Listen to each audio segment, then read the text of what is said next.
Hey, how's it going there, soldiers?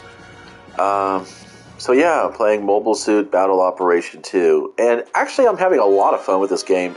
I've had it installed for a year or two, I think, maybe 2 years, maybe a year, I don't know.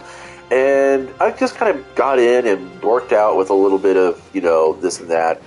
Um, when I discovered the battle simulator, I had a lot of fun with this. This is really cool, especially since um, I got this Gundam. I actually bought and built this Gundam, and it's a really cool Gunpla.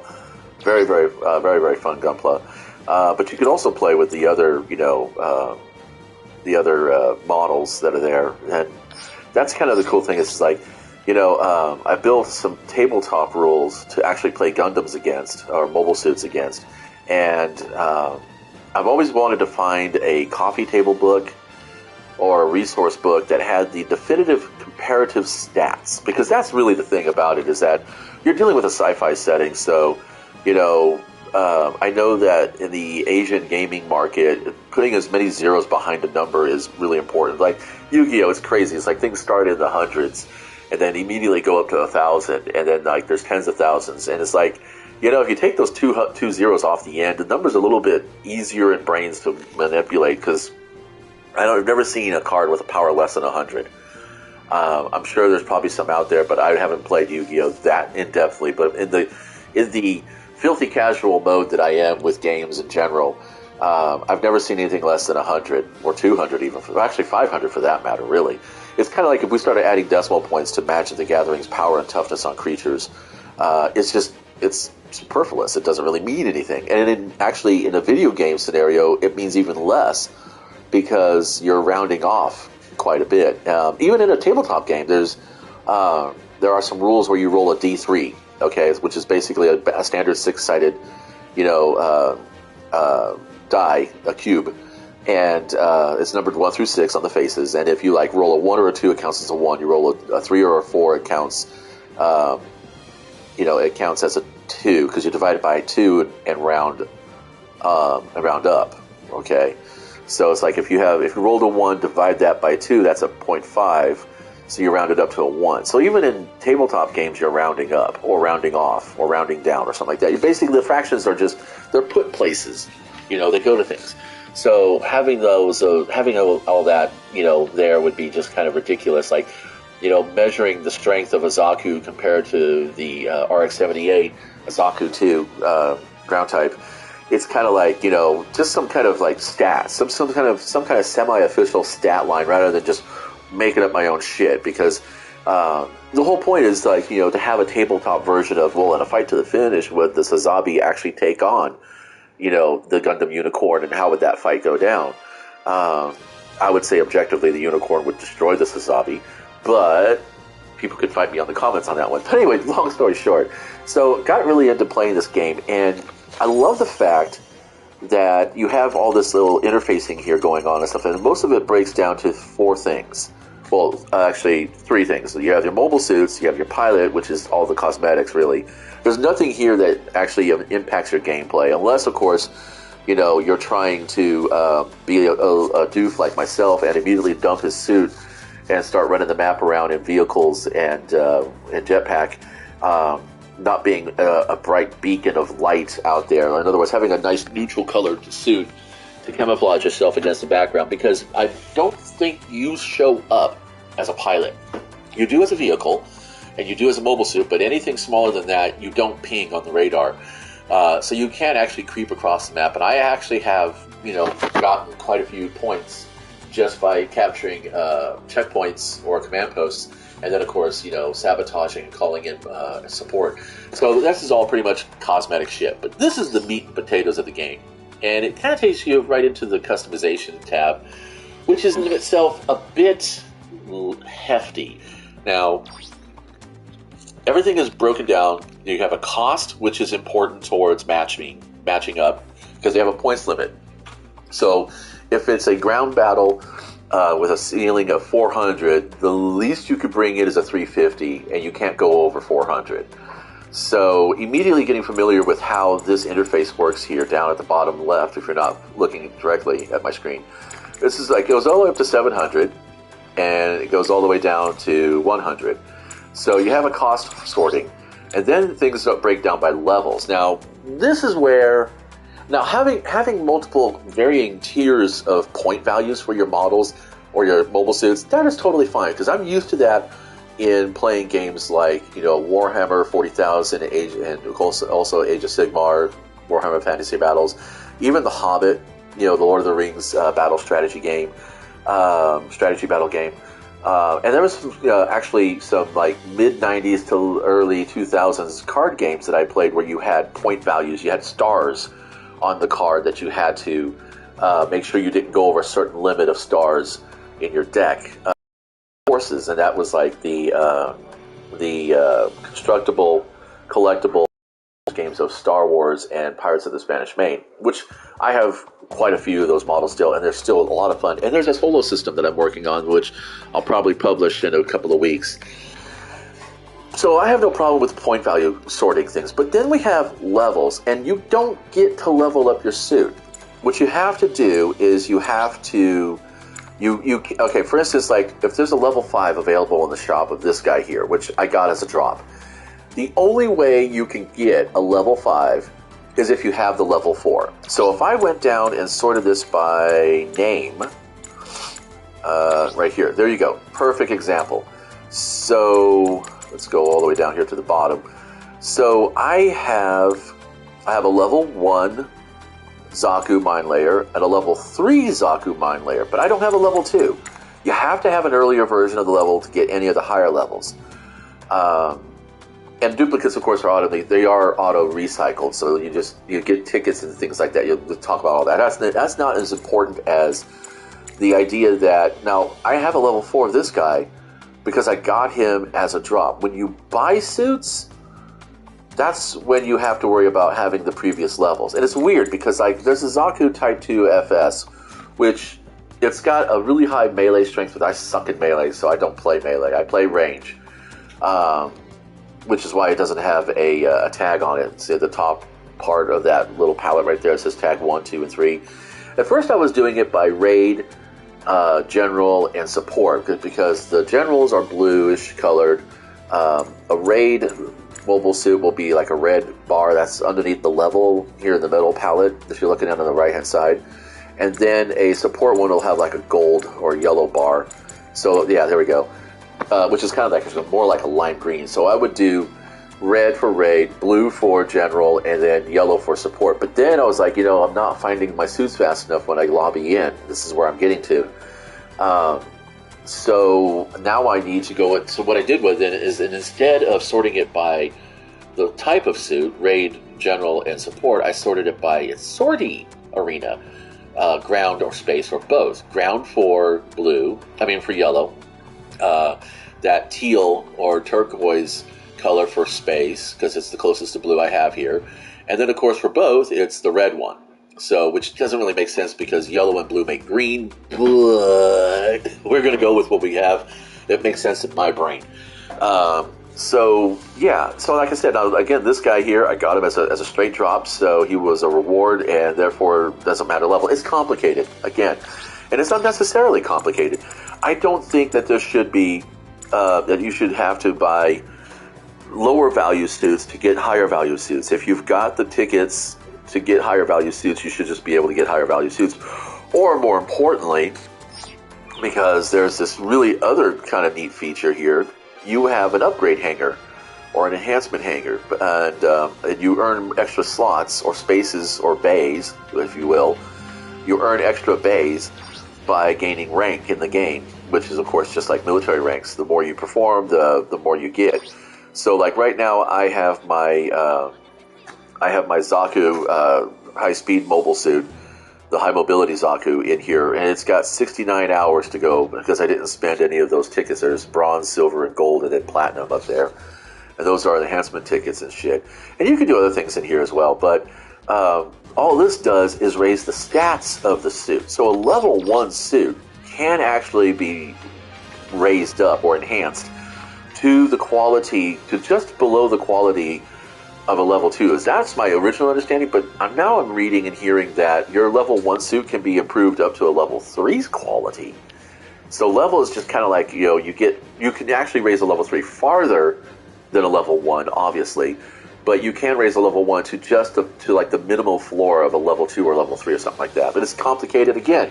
It's overcomplicated. I don't think that you should worry about that. I think that, the whole thing about throttling play, slowing down your play time, that's what it comes down to. It's slowing down your progress so that it increases your play time. A couple of days ago, I'm watching Ash from Raid Shadow Legends, and he's talking with, not Darth Microtransaction, the guy who's AK. Scratch AK, that's who it is. And I think it was their conversation they were talking, and Ash was talking about how, he doesn't understand why we can't just go ahead and, like, fast click this shit, and Plarium from Raid Shadow Legends has openly said that that's not the vision they have for the game. Well, the vision for their game is they're flaunting the number of play hours to investors so they can get advertising dollars, so they can get money into the studio to develop the game or pay wages and things like that. When you think about games now as they are, or basically pretty much anything that revolves around a crop, because that's what we are. Players are crop. The Matrix, I think, hit so many notes of popularity with us because it really did speak more to the gaming community that was emerging out of the 2000s, where games were moving away from being a product to more of a service, and that everything is digitally based. You don't really have a physical disc anymore, outside of installing assets onto your console, and everything else is digital. And you have to subscribe to the studio's service in order to access the game. RPGs like World of Warcraft or the Elder Scrolls Online.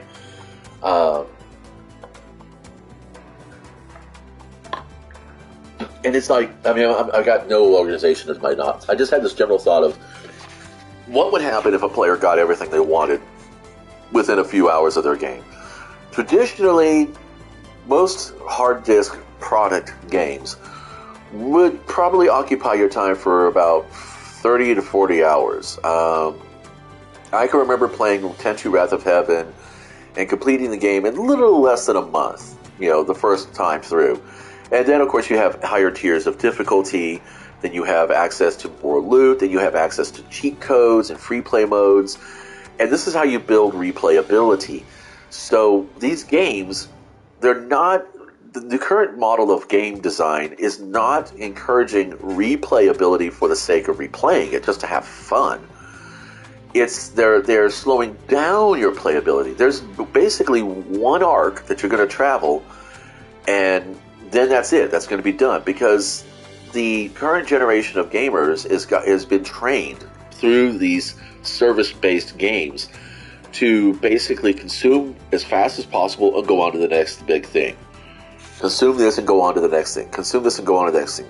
Rather than just get legacy value out of an actual single system, it was like, and again, this is all an aggregate. This conversation I'm having is really an aggregate of all these different experiences I've had over the last week or so versus what I've been listening to on the YouTubes and on Twitch and just people, reading articles from people, short form and long form essay articles about the state of gaming and general. I'm not just talking like video gaming, I'm talking like tabletop gaming, competitive gaming, casual gaming, card games, board games, RPGs, miniature battle games, video games, app games, things like that.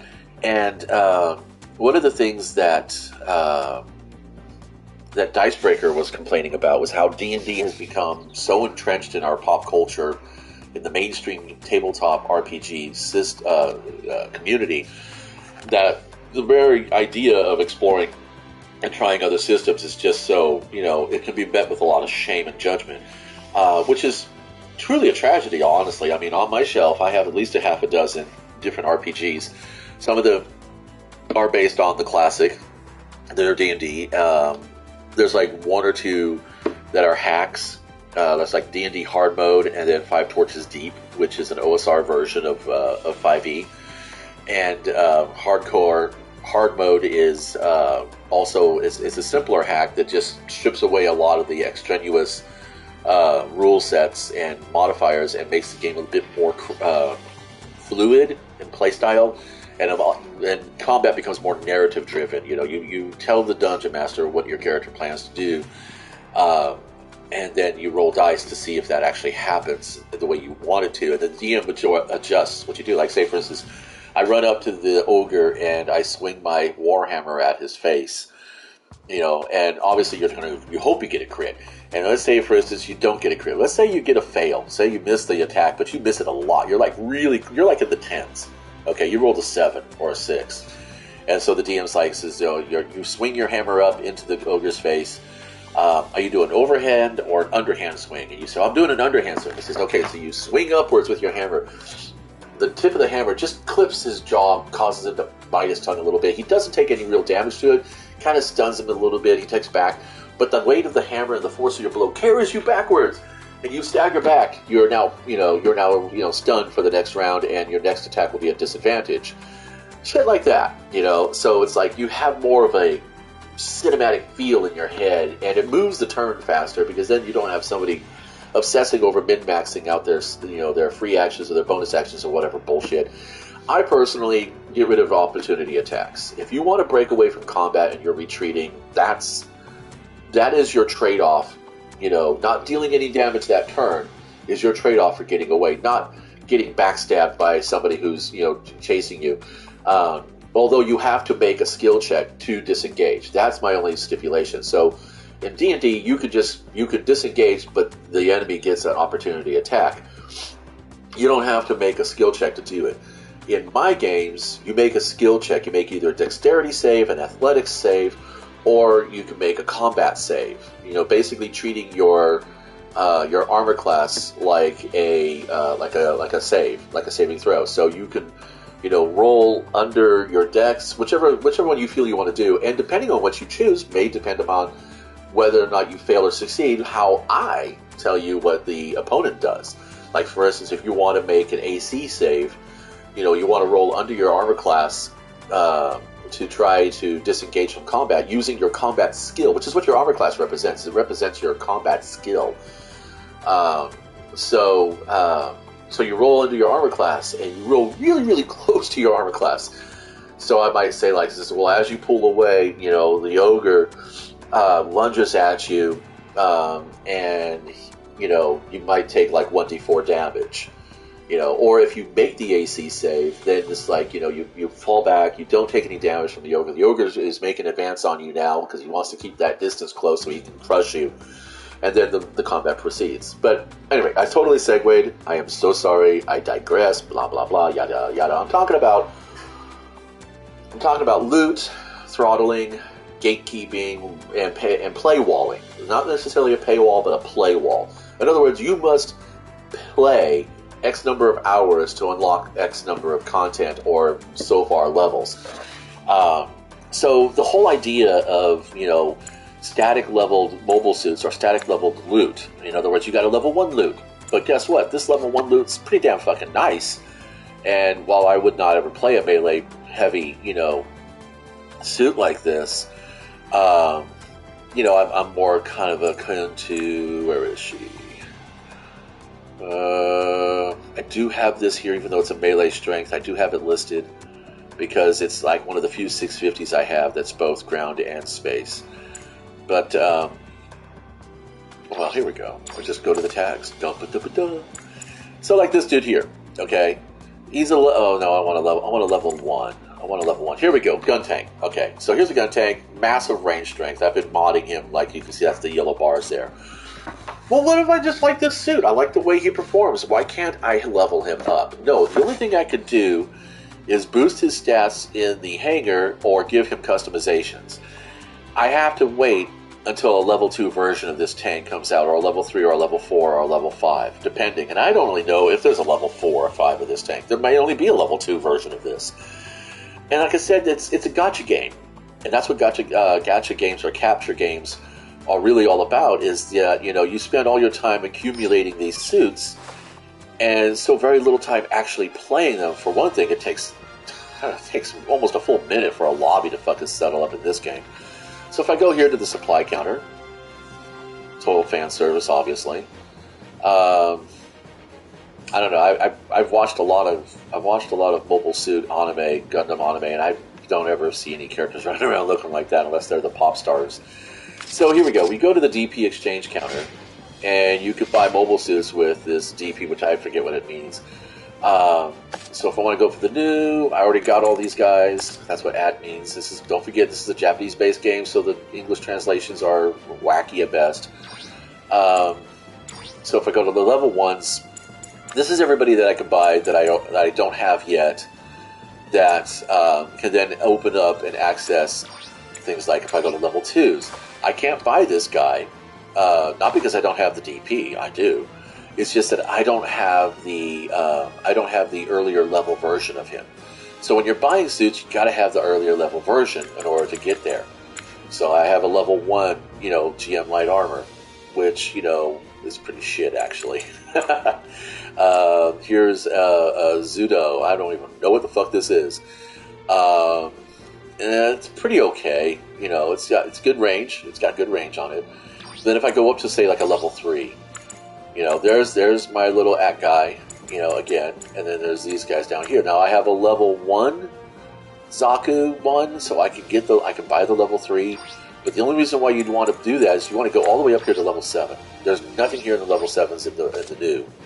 Okay, you go to level 6. I don't have a level 5 GM cannon for this guy. I don't have an earlier version of this one. So as it says, you want to go ahead and want to buy that. It says you cannot exchange DP for this MS as you do not possess a lower level version of the same MS. See, so I had to buy a lower version of this. Okay, so this is the GM cannon. Is there a level 5 version of the GM cannon? Well, yes, there is. Can I buy it? Obviously, no. It says the same thing. So then I go to level 4. All right, we're looking for a GM cannon level 4. And I wish there was multiple ways of sorting. There's a GM level 4, so I obviously don't have a level 4. Do I have a level 3? Let's take a look. Just going based on the icons, like playing Match Game. Or that memory game that we used to play as kids in grade school. Okay, so I have a level 2 version or a level 1 version. So do I have a level 2?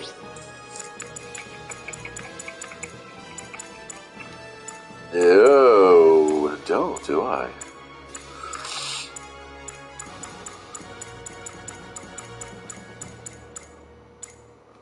So I have a level 1 version of the GM. Somewhere down here. It's not going to actually show him, I think, because I have him. Or it should show him as an ad, like I added him or I earned him or something. Oh, look, I can buy another gun tank. Why would I want to... Oh, this is the mass production version. I don't want to buy another gun tank. Yeah. So, like I said, I mean, it's kind of like... And here's the real problem. So I have a level 5 version of a particular mobile suit, and what do I do with the others? I can't deconstruct them from materials. I can't break them down and scavenge their mods or anything else. I can't do anything with them. They're just there in the inventory, and there's no way to get them off my screen. I mean, I'm going to be like, just sorting through. Here's level 1. Here's the level 2. So this is the GM cannon, okay? And I'm like, hey, come on. Why don't I have him listed? It's a ranged weapon guy.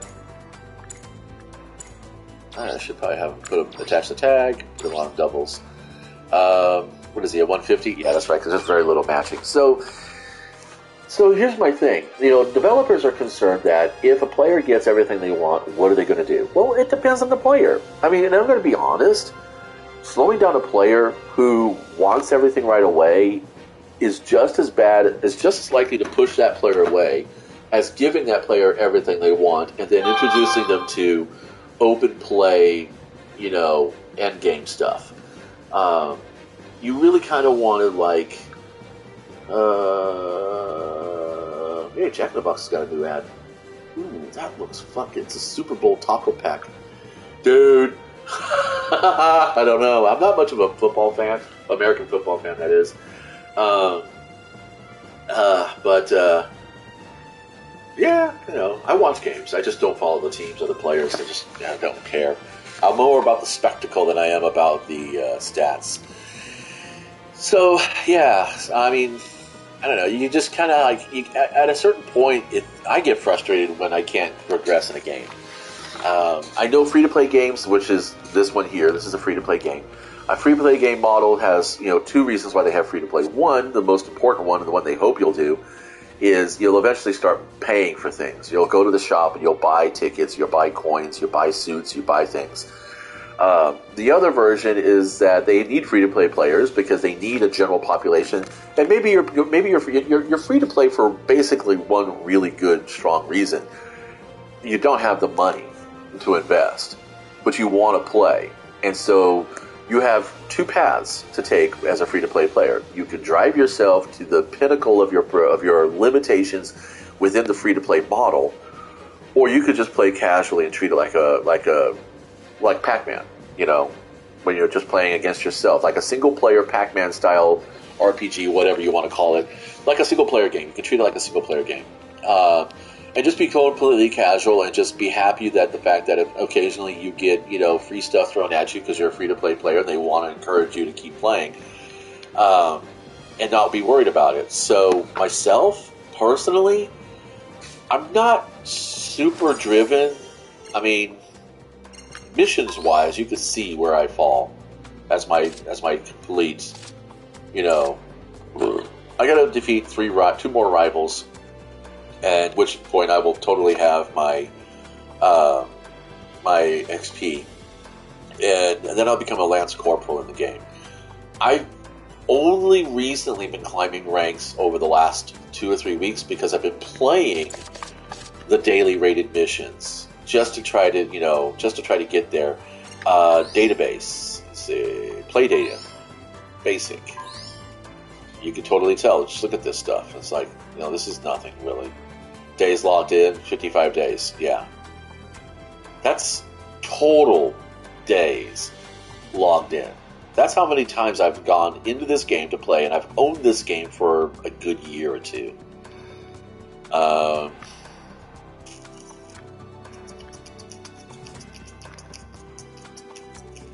didn't even know I completed promotion missions. I thought I just completed my last one.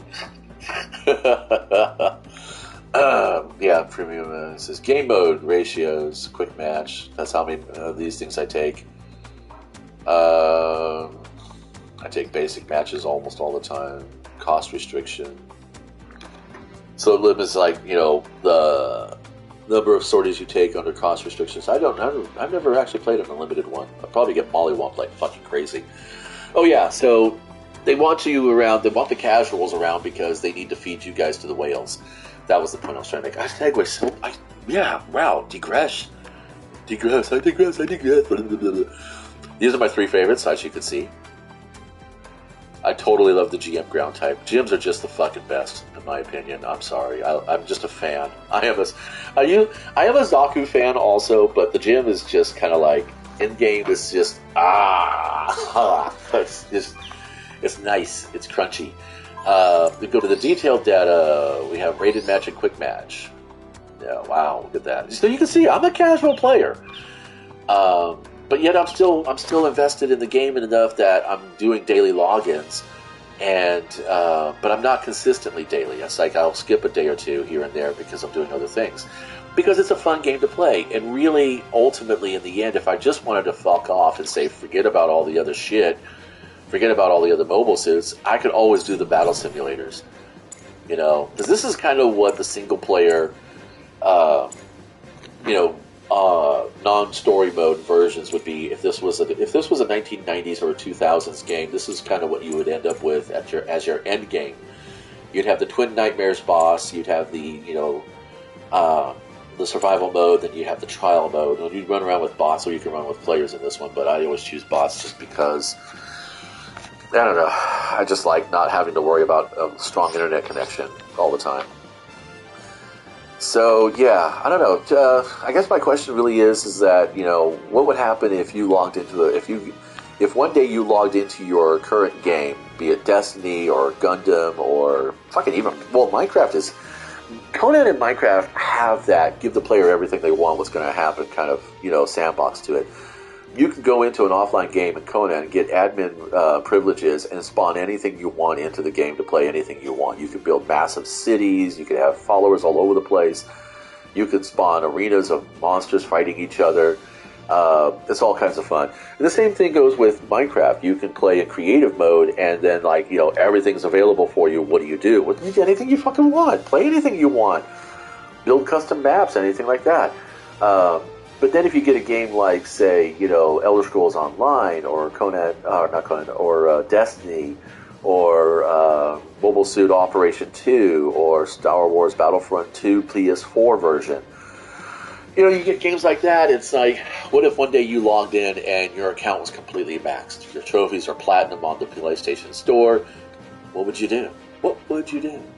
Well, I'll tell you something. I am completely maxed on my Conan trophies.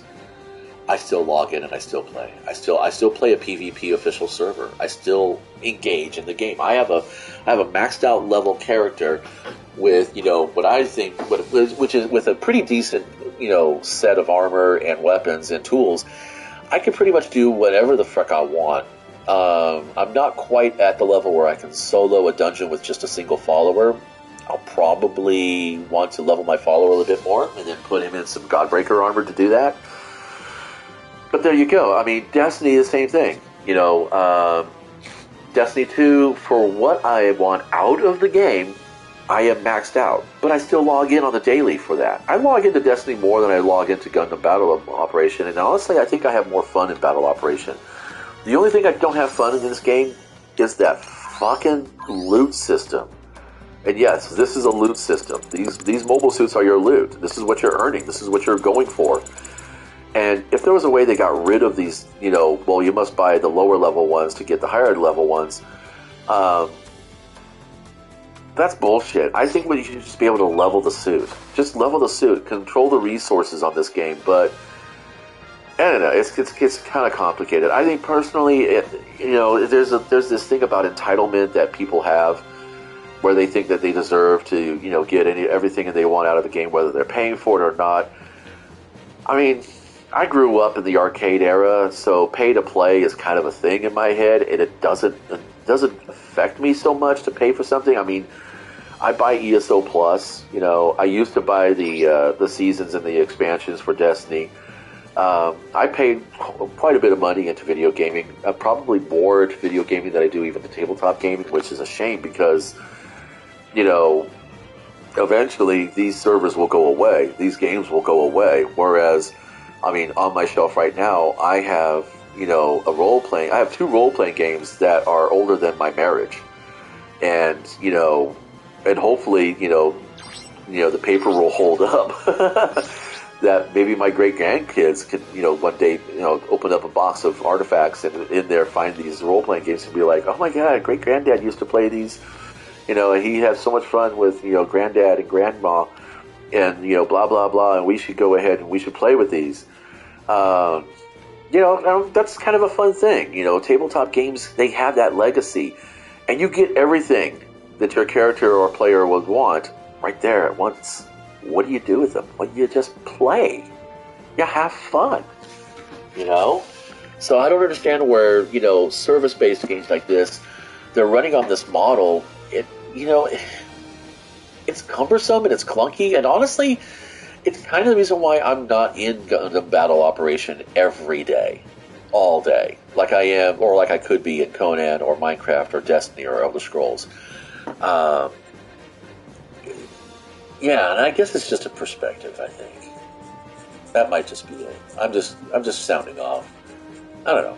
Maybe seeing this experience through my lens, you might see yourself, realizing that you don't need to stress out over maxing out your leaderboard or your stats.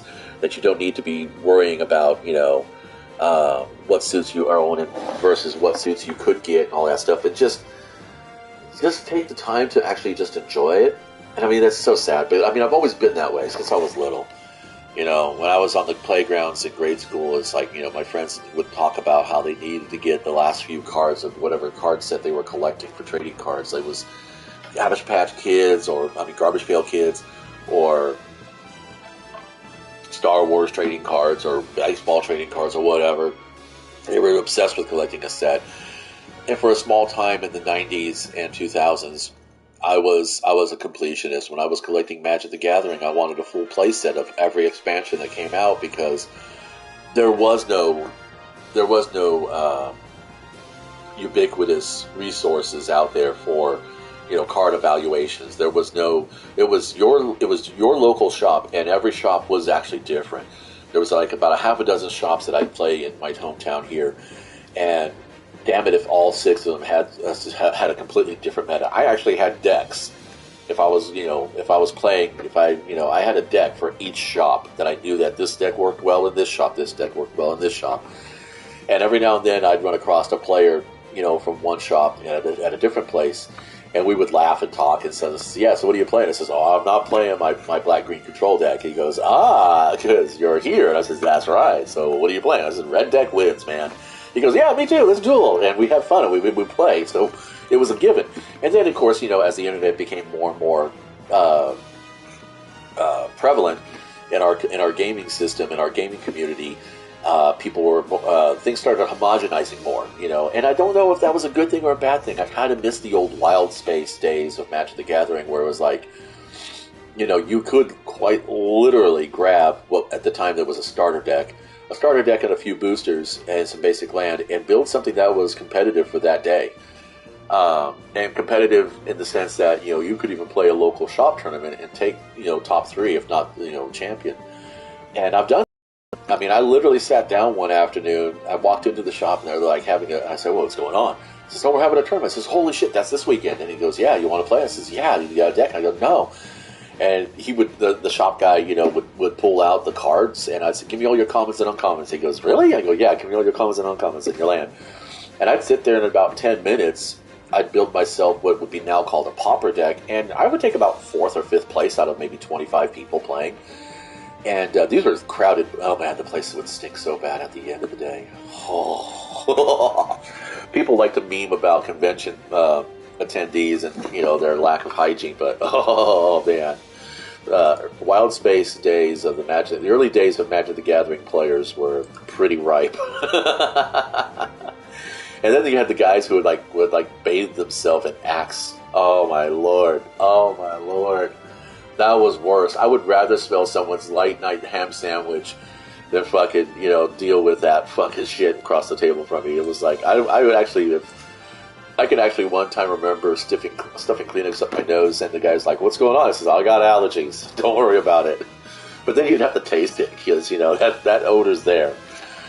But yeah, so there you go. It's just like, you know, now Magic the Gathering, you know, is such a pay-to-win kind of scenario, because everything's so pushed. And I don't know. I think the pay-to-win model is just... I think that's worse than the pay-to-play model. I think that's worse than the free-to-play, pay-to-play, pay-to-progress model. Because that's what really it is. The paywall in a free-to-play game is the progression. It's not about actually winning. Although you can tie winning to progression, but, I mean, if you're dealing with a game like, say, Raid Shadow Legends, where you have different tiers of arena, you have bronze, silver, gold, and platinum, you don't really pay to win in each of those tiers. You're paying to progress up those tiers, because you have to fight people who have stronger champions. So, I mean, semantically, pay to progress and pay to win is kind of like they're on the same road, but one's in the slow lane and one's in the fast lane. And the pay to win, I think, is really more in the slow lane, believe it or not. Because progressing through your game is more about attaining trophies and triumphs and titles and stuff like that, which I have not given any shits about. The only reason why I'm pursuing ranks, and this is so silly, you can't... wait, I think I got this all wrong. No? Yes, okay. Where is it? Oh, no, it's not in here. It's, oops, backed up too far. I gotta be a lance corporal in order to do that, and I want to paint my suits because I'm a customizer. Yes, I often say, I don't give a fuck about cosmetics, but if there's something that's got if a nice look is a nice look, then it's a nice look, and I go for it, and it's something to chase. Otherwise, I am totally happy with my D minus space rating, my D rating, space ground rating. Um, and I don't really care, And it's all about just playing. It's all just about getting through, and then you have your promotion missions. I mean, it's a way to throttle your progress in the game, and I just think that, and it's all about you can solve everything with money, and that's just a bad philosophy to really push people into. Because it just makes that toxic spiral of commercialism and consumerism so much more violent. You have to really think of it like a maelstrom with a whirlpool at the middle. You buy into that. The closer you get to the center of the maelstrom, the calmer the storm becomes.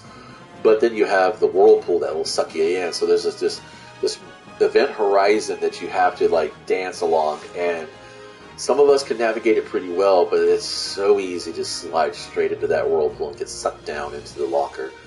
And it's sad because you just don't want to. You don't want to. I don't know. I'm surprised that service industries like video game services are now just aren't more tuned to the consumption of their customers or their clients. You don't want to burn out your clients. You don't want to burn out your consumers. You want them interested. You want to keep them coming back. So you don't want to saturate them, but at the same time, you don't want to frustrate them. And I think the whole idea of throttling progress behind paywalls is it's more frustrating. It really is than it is saturating. But that's me. Well, me and about 20 to 30% of the population who plays this game. But anyways, I don't know. I'm blabbering on about bullshit I really don't have much understanding about. It's just a perspective, an impression I'm getting out of the game that I think honestly, like I talk about Destiny too. It's like what would happen if they got rid of leaderboards and bounties for a whole month? The playlist activities, would people keep playing? And I'm sure the developers have asked themselves that question many times, which is probably why they'll never do that. But in any case, I'm out of here. I'm going to play some games.